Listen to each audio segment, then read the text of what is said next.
Hi friends, welcome to Uday trends. Friends, ఈరోజు మనము unicorn 160 ఈ బైక్ పర్చేజ్ చేసి 1 ఇయర్ అవుతుంది. సో ఈ బైక్లో ప్లస్లు మైనస్లు ఈరోజు ఓనర్ మాటల్లోనే మనం ఓనర్షిప్ రివ్యూ ద్వారా తెలుసుకుందాం. సో వీడియోని స్టార్ట్ చేసేద్దాం. సో ఈ బైక్ సంబంధించిన ఓనర్షిప్ ఎక్స్పీరియన్స్ని మనతో షేర్ చేసుకోవడానికి ఈరోజు మనతో పాటు జగదీష్ గారు వచ్చారు. సో సార్ని వెల్కమ్ చేద్దాం. Hi sir. హాయ్ బ్రో, ఎలా ఉన్నారు? బాగున్నాను.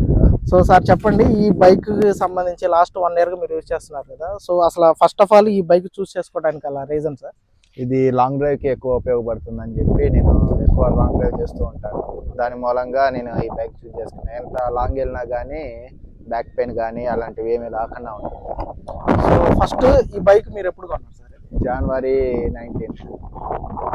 ఇప్పటికి ఆల్మోస్ట్ 13 మంత్స్ అవుతుంది కదా. సో ఈ 13 మంత్స్లో సర్వీస్ పాయింట్ ఆఫ్ వ్యూలో సర్వీస్ ఎలా అనిపించింది సార్? సర్వీస్ బాగానే చేస్తున్నారు తెలంగాణ. అంతా బాగానే ఉంది. సర్వీస్ కూడా మనకి వెళ్ళి మార్నింగ్ ఇచ్చామంటే ఆఫ్టర్నూన్ కల్లా సర్వీస్ చేసి మనకి ఇచ్చేస్తున్నారు. కొన్నప్పుడు ఈ బైక్ ప్రైస్ ఎంత పడింది సార్? ఇది 1,50,000 పడిందండి. ఓకే. సో ఫస్ట్ సర్వీస్ ఎప్పుడు చేయించారు? నేను ఫస్ట్ సర్వీస్ 2,000 కిలోమీటర్లకి చేయించాను. మీకు అప్రాక్సిమేట్లీ కాస్ట్ అప్పుడు సర్వీస్ కాస్ట్ ఎంత పడింది? ఏమేమి చేంజ్? 750 రూపీస్ పడిందండి. జస్ట్ వాటర్ సర్వీస్ అను ఇవి ఇంజిన్ ఆయిల్ అవన్నీ చెక్ చేసి పంపించారు. ఇప్పటికి ఎన్ని సర్వీసులు చేయించారు సార్ ఈ 1 ఇయర్లో? ఇది 4 సర్వీసులు.